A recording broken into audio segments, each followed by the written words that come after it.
So after you have come to the end of wherever you want to finish pad stitching, then you have to continue the next line going up of the pad stitches. That is basically, you want to hit in the middle of this stitch, you want to go through the middle. And then now you're doing a line that's basically the opposite direction. So, and you want to hit above this one, but in the middle of this one. So that is basically where your next stitch will be. Like that. So for the next one, I will be above this line, but in the middle of this one.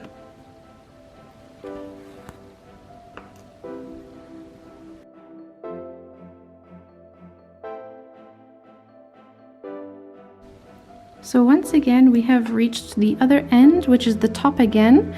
And here, what you want to do is you just want to end with your needle right at the top. So where this one is, above this stitch, and come out a bit further now. So a bit further than this dot.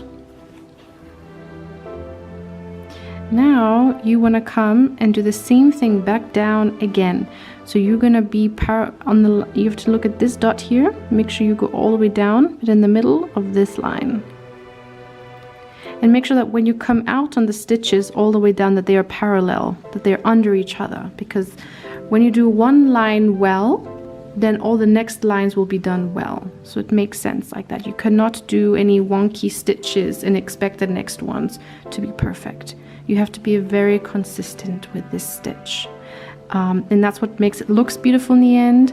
And it's also much easier for you if you already start with good habits.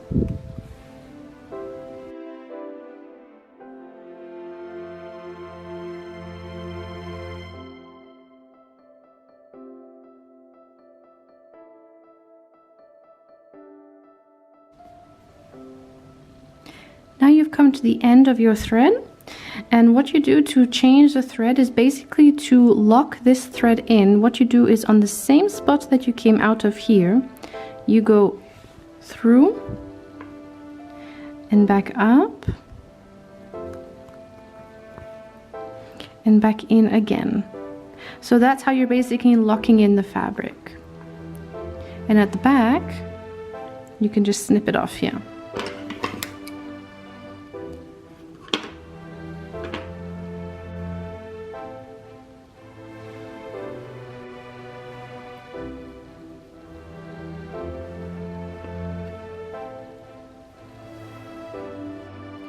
Now that you have new thread, what you do is from behind, on the same spot that you stopped, you push through, and the knot that you made in the thread should just stop right there.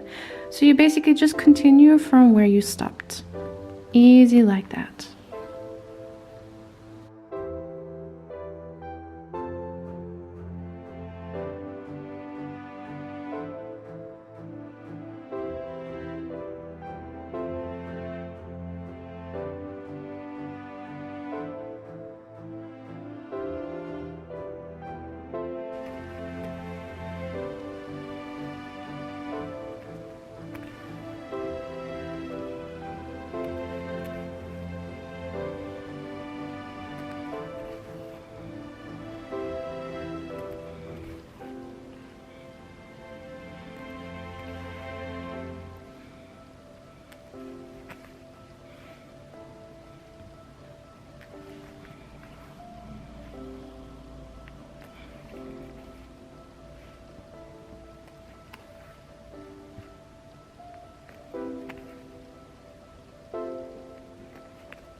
So now I'm going to show you how to pad stitch, but around a curve, because when you have your canvas in your chest, you do have some curves where you cannot just do a straight line, but you have to think, okay, how can I fill up this little curved space, but continue my lines, because these lines, they can't just drift. So I'm going to show you, I'm going to do a little bit of pad stitching all the way down here, including this curve, but keeping my pad stitching lines straight.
So the running stitch is a stitch that goes all the way down one line in very, very small stitches, so to secure very straight lines.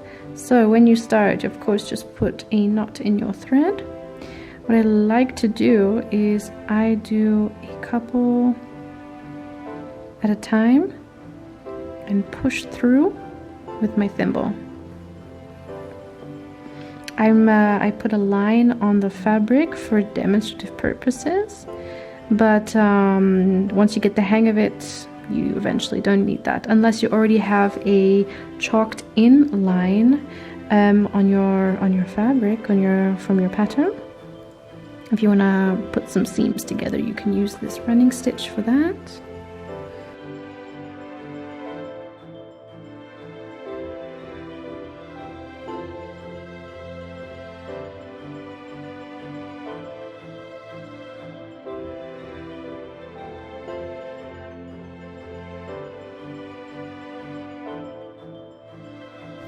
And that's your running stitch.